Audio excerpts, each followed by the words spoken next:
Welcome to the Freedom to Learn podcast. I'm your host, Ginny Gentles. This season, we're diving into what it means to return education to states, communities, and families. And we're exploring what becomes possible when education is freed from union dominance and federal control.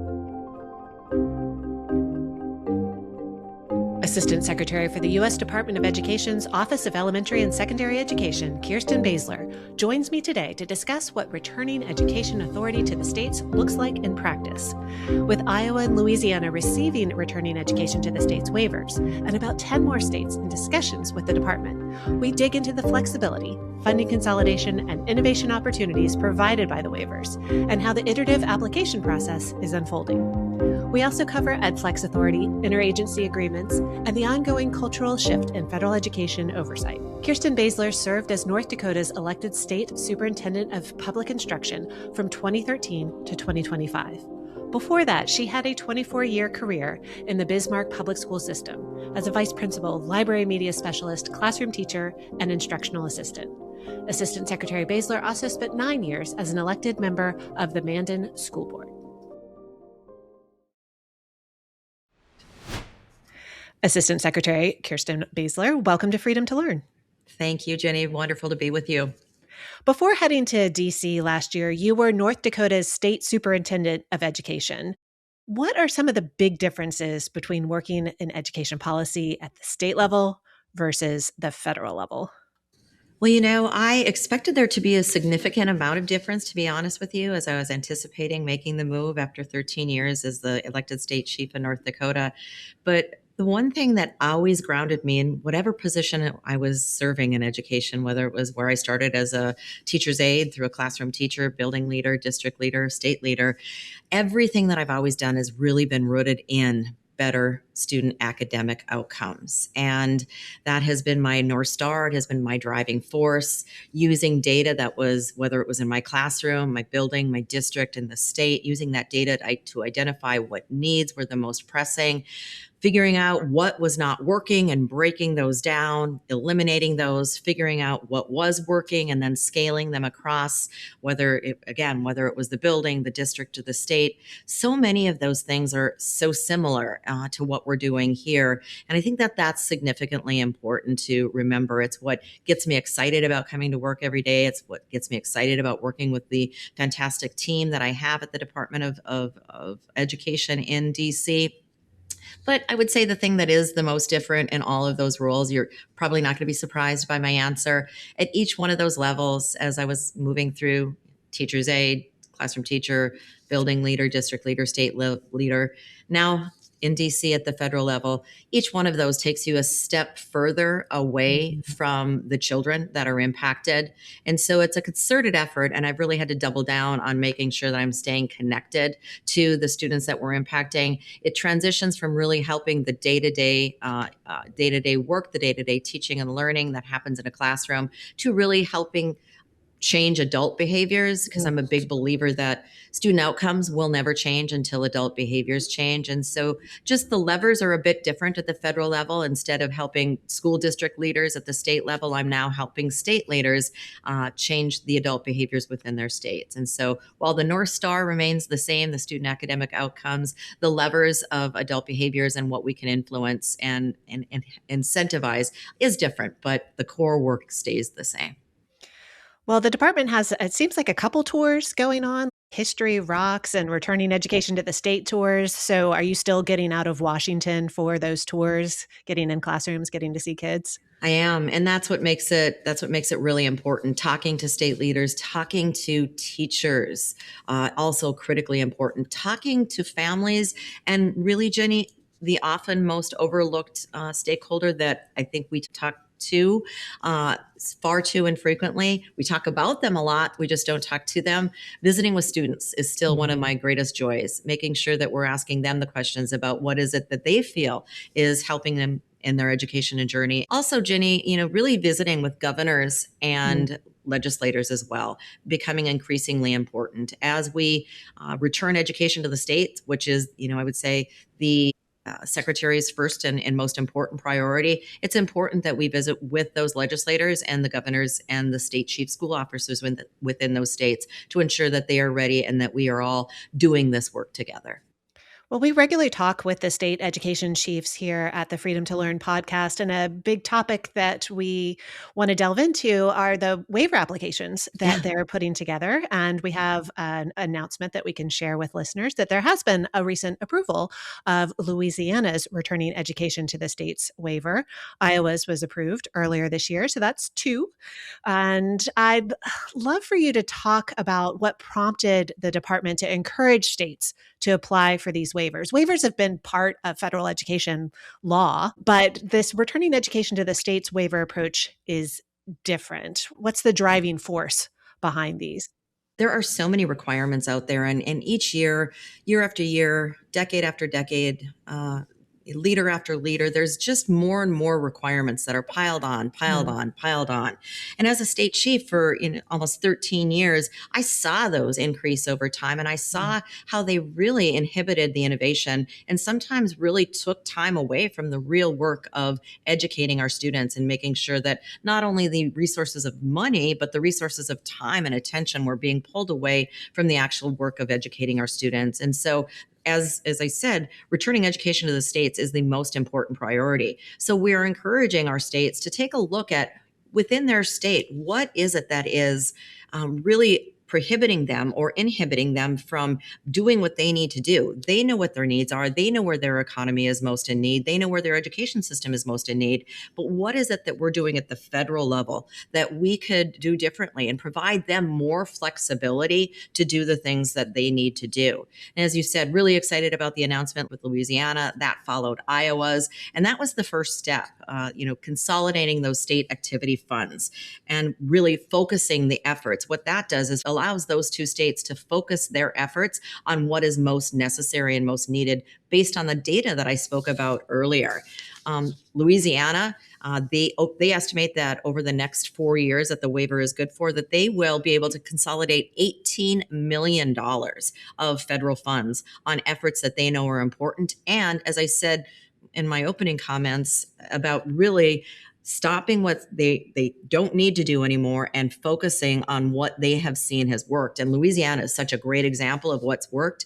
We've just seen the report that came out with Harvard and Dartmouth and Stanford that said Louisiana is really doing well. Cade Brumley, Superintendent Brumley and his team alongside the governor and the legislature, they know what works and they know what they need to do. We should allow them to consolidate those funds and allow them to really focus more funding in those efforts that they have proven to work. Going even a little further, Iowa, and in addition to the $9 million that they'll be able to consolidate and focus, they estimate that it's going to free up another $8 million of state and local funds away from the burdening reporting requirements. And so really excited to see, but as always, with both of those waivers that have been approved, the intent and the purpose of those waivers is to improve academic outcomes. And so I'll be really curious to see how this consolidation of state activities funds will further improve the academic outcomes that Iowa and Louisiana are seeing. There's lots of interest, as you can imagine, from other states about those state activities funding formula waivers that Iowa and Louisiana have gotten. We are in conversation with about 10 states that are also curious. Some of them are curious about the funding flexibilities. We are in conversations with other states that want to go a little bit further and are taking a look at maybe aligning their state accountability system with some of the federal requirements, looking at some of their non-traditional schools. And so again, each waiver is unique and distinctly different. The conversations will be different, the waivers will be different, but we're excited about this group of state leaders taking a look at what in their states is preventing them from doing what they need and want to do for their students. And so I think there's just an understanding, a renewed understanding that the department is here as their partners to really clear the underbrush and clear some hurdles to allow them to be the leaders that they strive to be. Well, Arkansas recently announced that they had submitted their returning education to the states waiver application, and Secretary of Education Jacob Oliva was on the podcast recently and mentioned that they had taken a look at what they were spending on compliance, and it was something like 32 cents for every federal dollar was being spent just to staff up and comply and fill out paperwork. And he's really excited about the possibility of bringing that number down, getting more money to students, to classrooms, to educators, and really having an impact. We also had the state chief from Indiana on a few months ago talking about their applications. It's exciting to hear about the specific ideas that they have and the money that could be saved and the benefits to students. I'm also encouraged to hear what a stakeholder engagement process they go through. It's not just that a state chief is writing this application and sending it to you, right? There's a whole stakeholder engagement process, and there's an iterative process with you guys back and forth to talk these through, right? Yes, that's right. So Secretary Oliva, Secretary Jenner from Indiana, two of the strongest state school chiefs out there in this nation. And they have put together, some really great applications. They're working with their stakeholders, as you mentioned. If there's the biggest piece of advice that I would give to any state that is considering a waiver, first examine what is standing in your way, put some thoughts down on paper, but reach out to the department. We have a phenomenal team here. Reach out to us. We'll figure out what it is that we can do, brainstorm some ideas. I will be the first to admit, even after 13 years as an elected state chief in North Dakota, I was not even aware of all the flexibilities at times. And when I would call the Department of Education and they would share with me that this was an opportunity or that was an opportunity, I was really pleased with that information, and it allowed us to do some things that we hadn't been doing before. And so that is my biggest piece of advice as it relates to the returning education to the state's waivers, is reach out, find out what you can do, find out what we can do together. Interestingly, I had waiver authority in the state that I was leading, and it was just like it is here. Oftentimes, local school district superintendents, leaders would call and say, I want to do this, but I just simply can't do it. And as we dug into it, it was revealed, it became clear that they could actually do that. There was nothing either in federal or state law that was preventing them from doing it. It was more tradition or patterns or established processes that could be cleared with their own authority. And so we're finding some of that same conversation happening here. We have states reaching out to us and saying, this is really a prohibitive factor in what we want to accomplish. We'd like to clear that away. And the great, phenomenal team at the department is able to say, actually, you have the authority already. So just do X, Y, and Z. But then we get down to the nitty gritty and we really do have the conversations. And so the iterative process that you mentioned between the department and the state leadership is a fantastic example of working together hand in glove to do what's best for the North Star. And that's making sure our kids have the education that they deserve, that our students have the education that they and their families deserve. Well, it's interesting what you're describing, because you mentioned that I think it was Louisiana's waiver was approved for 4 years. So that has a deadline of a finite period. But what you're describing just now is a cultural shift and just a broader educational awareness of what they can do beyond the end of the official waiver. So I could see a real trickle down benefit there. EdFlex waivers, that's different than these returning education to the state waivers, but it also can kind of shift around both the culture and provide these opportunities for states and districts. There was a recent announcement, I think it was Florida and Illinois got added to the approval list for EdFlex. And could you tell us what that means? It isn't a waiver. Actually, a federal law allows states to have EdFlex authority. And so a state applies to exercise their EdFlex authority, which in turn allows a state to grant the districts in their state a waiver to use flexibility and use their federal funds differently, with some removing of some federal requirements. And so essentially the US Ed gives the state the authority to allow their school districts, to allow them the authority to give their school districts a waiver for some federal flexibilities. So that's where I think it gets a little confusing. But essentially what we're doing as the federal government, giving waivers for our states to use the state activity funds with greater flexibility, the EdFlex authority gives states the opportunity to do that same or similar thing for their districts without having to ask the Department of Ed first. Okay. And again, this is something that has been part of federal education law. There's just a culture shift now encouraging states to really pursue this. It's a culture shift. That's exactly right. You mentioned Illinois and Florida that were just provided the EdFlex authority. That's an all-time record high of 18 states are Oh, now applying for and have received EdFlex authority to work to work differently with their local school districts. I think it's just word of mouth. And Ginny, I will tell you, and you can do the math. I became a state chief. I was elected in 2012, and so we were still in the NCLB era. And then in 2015, obviously, ESEA was reauthorized. And so I came in as a baby state chief under a completely different cultural environment. State agencies, education agencies themselves viewed themselves as an arm of the federal government. It was very punitive. We were looking to DC to point us in the right direction, to be very explicit and prescriptive in what we were expected to do, when we were expected to do it, by what year we were to accomplish X, Y, and Z. And so the cultural shift and the human behavior shift of what is now, no, we want states to lead it's a significant cultural shift of environment. And I think states are still becoming familiar with this new dawn, this new era of, oh, the federal government will be there for accountability, expectations, transparency, the expectation of transparency to both families and taxpayers. But states are really expected to do what our Constitution has always expected them to do, and that is lead in education. And that means setting their North Star, setting their goals, setting metrics to measure progress on their goals based on the needs of that state and the conditions and cultural factors of their own state. And so that culture shift, that understanding, that dawning of a new era, it started a few years ago, and it's really picking up speed now. And a lot of that is through word of mouth and the communication that is ongoing between the Office of Elementary Secondary Education and our state education chiefs, and as importantly, the conversation that is happening across states and among state education chiefs themselves.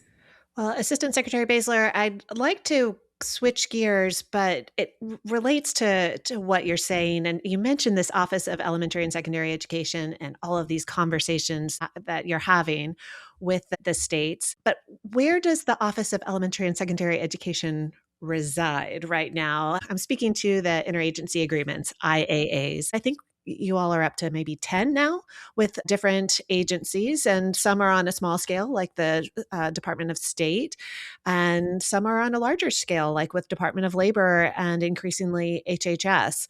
Could you talk to us a little bit about how that shakes out when we were talking about these waiver and authority conversations, and then also how it works when you're talking about grant competitions? There have been a Sure. number of joint announcements lately, and I'd like to understand those a little better. Yes.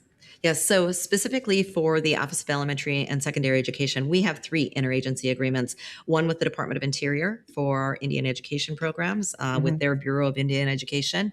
Specifically within the Department of Interior, we have an interagency agreement with the Health and Human Services for our early childhood programs, those that involve neighborhoods and communities, and of course, school safety.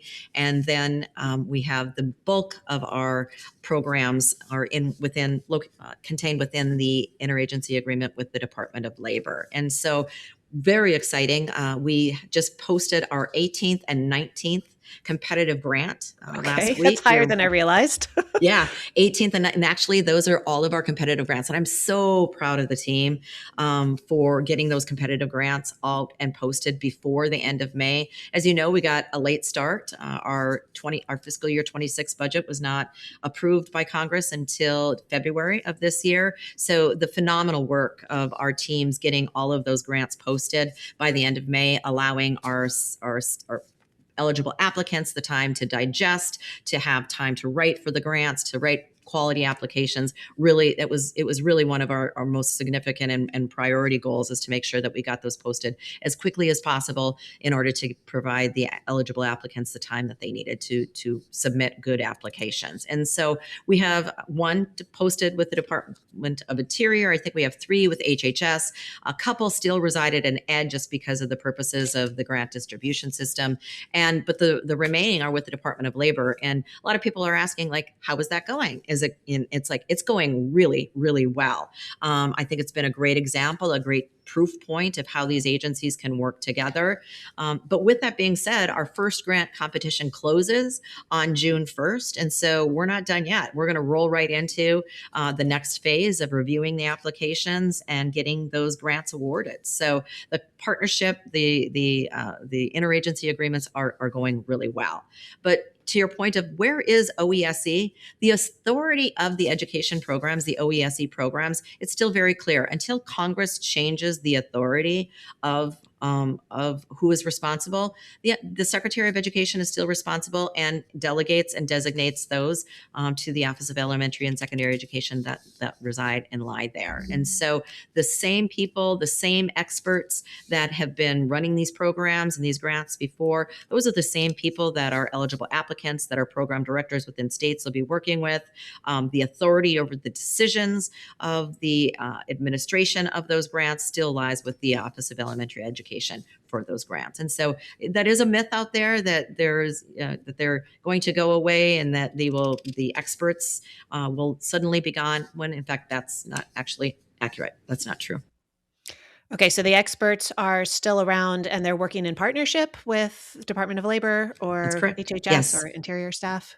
That's correct. That when more people are involved in making a decision, sometimes it can get bogged down, but actually, what's the old saying? If you want to go fast, go alone. If you want to go further, go together. And the partnerships, the insight that the Department of the Bureau of Indian Education at the Department of Interior have provided on some of these grant applications, and the priority points and the competitive points, the absolute points. Same goes for HHS. The office that we are working with at the Department of Health and Human Service is the administration of children and families. And so literally when we're talking about grants to families and communities, the insight that they have of working with the youngest of children and their families, 0 to 5, they've been able to provide great insight that sometimes a peer educator or a K-12 educator hasn't seen and doesn't see. So I'm of the belief I want to go further because our children deserve, and their families deserve, for us to go further. And I think good dialogue, good conversation. Essentially, we're using the grant system, the grant solutions, and the payment management system to administer and deliver out the funding. And the policy and the program administration lies with the Department of Education, because that's how Congress has designated it. So while we are still required to run these competitive grants, I will say that, clearly with you, Jenny, I would prefer that instead of running 18 or 19 different competitive grants and all of the steps that are required to get priority points or post the points and get feedback on them, and just the level of process that needs to go through for each of those 18 and 19 grants. And then some states are successful applicants and some states are not. Mm-hmm. I would prefer that Congress would say that these are all included in a block grant that is distributed to every state. But until such time that Congress decides that they would approve a block grant idea to all states, including these funds, we will run these grant competitions, and I'm very proud of the way that we are running them, and I look forward to the continued partnership that we have with all 3 of the sister agencies that we are partnering with right now. It's a huge, huge time commitment for everybody involved, and as you mentioned, sometimes you don't get funding. So That's right. It's very discouraging. That's right. When that happens. The smaller states and the upper Great Plains, where I come from, all of my sister states in that region, we have very, very small staffs, mm-hmm. And we don't have grant writers. And so it's an added burden at the state level. The complexity of running every competition it was actually, to use very direct words, mind blowing to me. It's one of the first tasks that I took up last fall. In anticipation of the passage of a fiscal year 2026 budget, we began working on the grant competitions because we wanted to be ready to go so we could get them posted. So it's something that I started working on with the team in OESE in November of 2025. And now to have just gotten the 18th and 19th posted in May of 2026, all of the levels of clearance that needs to go through and stakeholder, it's a lot. So each new idea that comes from Congress for a specific targeted way to improve things, I value that. I'm appreciative of our congressional delegations understanding and recognizing the need to support certain areas. But I do think that there is a more efficient way. I'm a firm believer that there's a more efficient way to do that. Let's take, for instance, just the TSL, which is Teacher School Leader Grant, the SEED grant, which is supporting effective educator development, the TQP, teacher quality partnerships. So all of those three grants are all dedicated and all focused on ensuring that we are providing professional development and support for our teachers, our building principals, our educators, right? But we have something called Title II that is a block grant that every state gets that does exactly that. So I'm not sure why we would want to have three separate competitions being run to get to something that would fit nicely, neatly into the Title II and take far less time skimming off the top of funding and get more of that money delivered out to our states and not have our states have to invest funding, both state and local funding, into grant writing to grant writers. So yes, that's how I feel about that. I appreciate you addressing that. And I think it's probably a podcast episode or two that we should have here at Freedom to Learn, kind of making sure everybody's clear on the title funding and those big formula funds that go out the door, and then these competitive grants, which are extremely, again, time consuming and burdensome. But a small percentage of that total federal funding, and in some cases nonsensical in the way that it's organized. You wrote in a piece recently in Education Week about your vision, perhaps it was the department's vision, the administration's vision for assessments. I feel like you touched on it earlier that yes, you're doing a lot with flexibility, but there's still a responsibility, and there has to be a commitment to transparency when you're talking about communicating outcomes. What is your vision there, and what's the federal government role? What are you hoping to have happen there? So returning education to the states, truly, the only way that we can do that is if we have strong assessment and strong accountability systems. We must provide our families with the accurate, honest information about how well their children are doing. And we must provide our taxpayers with the information that they deserve.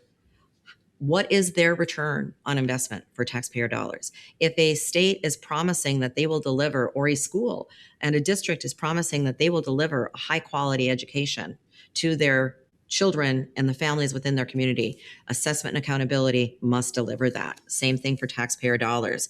And so it's only through that assessment and accountability. And returning education to the states, I've said it often, I said it in that piece, with more flexibility and autonomy comes more responsibility. Mm-hmm. This is not a time for us to be hiding the ball, for us to be less transparent with our families. This is a huge opportunity for our states to lead, for them to be innovative, to bring to their families the things that they value in an education system and that they value in that K through 12 journey. It's a huge opportunity, but states must be innovative in this, and they must have a clear understanding of the use and purpose of assessment. And I think that there is a big misunderstanding in this nation about the use and purpose of assessment. Most often, everyone just talks about the summative assessment. And I believe that NAEP needs to continue to exist so those state assessment and their cut scores are held honest and held accountable for the fact that that states might not be lowering their cut scores. So that honesty gap, that honesty bridge that NAEP provides to keeping state summative assessment scores clear and honest is very, very important. We must help our teachers and our families understand the difference between a norm referenced assessment and a criterion referenced assessment. And I will tell you, in the piece, I talked a lot about a comprehensive, cohesive, aligned system of assessments. So when we talk about use and purpose of assessment, summative assessments, it's often said that nobody uses them and they're not useful to anyone. They might not be useful to a day-to-day classroom teacher's work, but they certainly are useful to me as a former school board president of a school district of my boys' hometown. They are very useful to me as a state superintendent, very useful to my legislators and the governors as they're trying to appropriate funds. So summative assessments really do have a use and purpose, but it's about the right audience and the right use and purpose. Interim assessments have a very valuable purpose for those building leaders that might, in the middle of the year, decide and see through the interim assessments that this third grade classroom is struggling a little bit more than this third grade classroom. And perhaps he or she needs to shift the instructional paraprofessional support into this classroom for the second semester or the third 9 weeks. And again, those formative assessments, very, very valuable to our classroom teachers as they are instructing chapter after chapter or standard after standard. So what I really hope that our states look to and begin to develop and innovate, but we're going to need our partners on this, is a cohesive, aligned system of assessments, delivering the use and purpose for each individual that is part of that educational ecosystem, and ensure that they're aligned to the state standards and that they're aligned to each other. And so I'm really excited about the steps that we're taking, having conversations with our assessment leaders, our states. I encourage more states to take a look at what that assessment, innovative assessment system would look like as we talk about an aligned, cohesive system. So a lot about assessment and accountability. You probably can tell I feel very passionate about that. I think we've got a lot of room to grow on it, but I'm excited to be in the seat leading that conversation. We'll put a link to your Education Week op-ed so that people can understand what's going on there and follow along. Speaking of following along, how do you recommend that folks stay up with all that's going on? I mean, really in the last month, there was such a flurry of activity that I, as like a federal education policy person, was kind of having trouble keeping up. So ed.gov posts press releases. There's, of course, social media. Anything else that we should be paying attention to so that we know what's going on rather than just, hearing the unions telling us what's going on? I appreciate that so much. Go to the source, go to ed.gov, Okay. Find it there as social medias. But in addition to that, for those that are out in across our nation in these great states, visit with your state education leaders. They have a handle on what's going on. I have monthly calls with all of the state chiefs. We have conversations, allow them to ask questions of us. They are in the know, and they are phenomenal, great education leaders. So stay connected. If you have a question about what might be going on at the federal level and you peruse the ed.gov site and still have questions, reach out to your state education agency leaders. They will probably be the best source of authentic and honest answers for you. All right, our last question for our guests is typically, what is the myth that's bothering you the most that you want to tackle today? Anything we've been talking about, returning education to the states, any of these other topics that you'd like to address? Two, if I can have a privilege of two, I will take two. Love to myth bust. Go ahead. Okay. The first, we kind of myth busted early on, the idea that if the education department doesn't exist, there'll be no funding for our students with disabilities, for our students living in poverty or socially economically disadvantaged, that'll go away. The people that they've worked with for years and years will go away. The accountability will go away. No, none of that will be going away. So we busted that myth earlier on. The second myth is, I think, one that really irritates me and is annoying to me because of all the years that I spent as a state chief. There's this myth that the education department was the one-stop shop for all things K-12, and that state education agencies only needed to go to the Department of Ed with everything. And now with the interagency agreements, that's going to change. It's going to be more complicated. That is a huge myth. I will tell you, in the 13 years that I was in the state education seat, I had to deal with HHS and their grant solution system for all of my things that were early childhood or health related, or both physical health and mental health. I was working with the Department of Ag for our school and breakfast lunch programs. I was working with the Department of Labor for our apprenticeship programs within their grant solutions and their payment management systems. And then on top of that, I would work with the Ed Department and their G5. And so the myth that state education leaders, and even district leaders were just working with one education agency, and now these interagency agreements are going to add more bureaucracy because we have to be working in those systems. So the truth is, we already work. We already are. States already are. When in fact, this move does make it more efficient and actually removes, when we can move all of our elementary and secondary education programs into that grant solutions and payment management systems, we are actually removing a layer and one less system that they need to work with. So thank you for allowing me that privilege. Thank you for tackling multiple myths. It is my favorite part of each episode. Well, Assistant Secretary Baesler, thank you for your commitment to returning education to the states and to common sense education reform. And thank you for joining Freedom to Learn. Thank you. Freedom to Learn is a production of the Defense of Freedom Institute. Learn more about our work at dfipolicy.org. We'd love to hear your thoughts. Send feedback, questions, and episode ideas to podcast@dfipolicy.org. And if you enjoyed today's conversation, please follow and review Freedom to Learn on your favorite podcast app and share it with a friend.